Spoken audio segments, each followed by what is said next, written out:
If you've ever stood over a stubborn compost pile with a pitchfork in hand, sweating and wondering if it's even worth the effort, you're not alone. Most gardeners are told that turning, flipping, and managing compost piles is the only way to get that rich, dark humus that makes soil come alive. But what if I told you there's a better way, one that doesn't involve lifting a single shovel? You can build humus directly in your garden beds using natural decomposition processes that work quietly under the mulch. This method not only saves time and energy, but actually improves soil structure faster than traditional composting. The key to humus formation is not heat, it's microbial balance. Most gardeners associate composting with heat, but humus doesn't require a steaming pile. True humus, the stable, carbon-rich organic matter that gives soil its dark color, forms through cool aerobic decomposition driven by fungi, actinomycetes, and soil microbes. These organisms thrive in stable, moist environments, rich in carbon and moderate nitrogen. When we rely on hot composting, we lose much of that carbon as carbon dioxide. And while the result is good compost, it's not humus-rich. The secret to humus without turning is to feed soil microbes directly where they live, instead of managing a pile above ground. This is done through surface composting, deep mulching, and layering systems that mimic natural forest floors. In forests, no one turns the litter. Leaves fall, moisture seeps in, fungi colonize, and over months it all turns into humus. That's the principle we're replicating here, controlled natural decay at the soil surface. To create humus without lifting a shovel, the first step is to stop disturbing your soil. Every time you dig or turn it, you destroy fungal networks and microbial colonies that are essential to humus formation.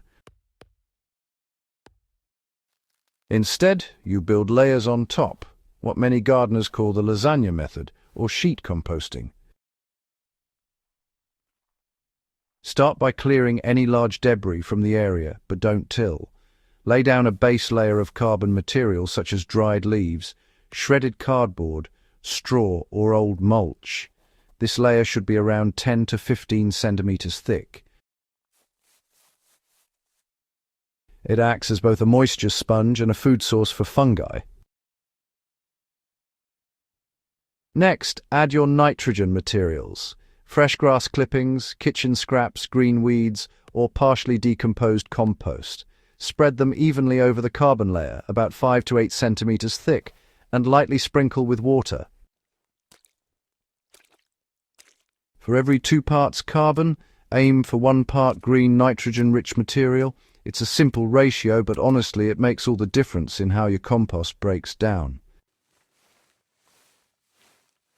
Finish with another carbon layer to seal it. The goal is to create a balanced environment where microbial decomposition can proceed slowly and steadily, protected from sunlight and temperature swings. Within weeks, you'll notice white fungal threads weaving through the layers, a sure sign that humus formation has begun. It's a fascinating process, and really it's proof that your compost is coming along nicely. Once your layers are down, you're done with physical labor. The microbes and fungi will now do what nature designed them to do: digest and transform organic matter into stable carbon complexes. But for them to thrive, the environment must stay moist, shaded, and aerated. That's why you should always keep your surface layers covered, either with mulch, straw, or even a temporary tarp during dry spells. The ideal moisture level is like a wrung-out sponge. If it's too dry, decomposition slows to a crawl; too wet, and anaerobic bacteria take over, producing sour smells instead of rich humus. Every few weeks, you can add another thin layer of green waste or leaves to feed the microbes. Over time, the bottom layers darken and merge with the soil beneath, forming humus without any turning or digging. A simple example. In a 2 by 2 meter garden bed, a gardener who adds alternating layers of leaves and grass every 2 weeks during the rainy season can build up over 10 centimeters of humus-rich topsoil in less than a year without ever lifting a shovel. You know, the most efficient workers in this system aren't human, they're earthworms. When you layer organic matter on the soil surface, these little creatures migrate upward to feed. It's fascinating how they then drag decayed material down into the subsoil, isn't it? And let's not forget about their castings. These are pure microbially active humus, quite remarkable, really. Plant roots play a role too. As roots grow through decaying layers, they exude sugars that feed microbes and fungi. This root-microbe partnership, it really speeds up humus stabilization. Amazing how nature works together, isn't it? Perennial crops, cover crops, and even weeds contribute to this underground network. If you're working in an area that's low in worms or microbial life, inoculate the top layer with a few handfuls of old compost or worm castings. This introduces the right microbial community to jumpstart the process. Think of it as seeding your soil with life. Once your humus-building bed is established, maintenance becomes really simple. Each season, just top it up with whatever organic matter you have on hand. Maybe leaves in autumn, grass clippings in spring, or a bit of straw in between crops. You can even toss your kitchen scraps directly under the mulch layer. Just be sure to cover them with some dry material to keep pests away. There's no need to remove or even mix those old layers. They'll gradually sink down and integrate into the soil profile, improving texture, moisture retention, and, well, nutrient availability over time. In heavy clay soils, this approach, loosens compaction naturally over time. And in sandy soils, it helps retain moisture and nutrients that would otherwise wash away. A practical ratio to maintain balance is roughly 2 parts dry carbon to 1 part green nitrogen throughout the year. This prevents sour or slimy buildup and, well, keeps decomposition aerobic. If you want to speed things up, just occasionally water your mulch with compost tea or a diluted molasses solution, 1 tablespoon per 4 liters of water. This provides microbial energy to, boost activity.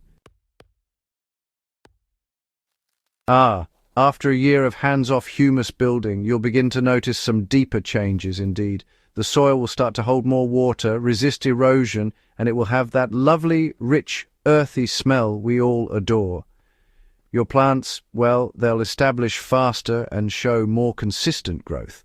That's because the soil food web beneath them stays active even when you're not adding fertilizer. Quite fascinating, isn't it? Now, this system, it also helps sequester carbon, reduce waste, and support a more resilient garden ecosystem. It's not lazy gardening, my friends, it's smart soil management. Truly a win-win situation for both you and your garden. You're shifting the work from human labor to biological labor. Humus doesn't come from hard work. It comes from letting natural systems function undisturbed. By layering organic matter on the surface, maintaining moisture, and feeding your soil life regularly, you can build humus-rich soil year after year, without lifting a shovel or managing a single compost pile. So stop fighting nature and start working with it. Let the fungi, worms, and microbes handle the labor while you focus on growing. If you found this guide useful, subscribe to Hydro Haven, give this video a thumbs up and share it with your gardening community. Together, let's keep building living soil. The quiet way, the natural way, the Hydro Haven way.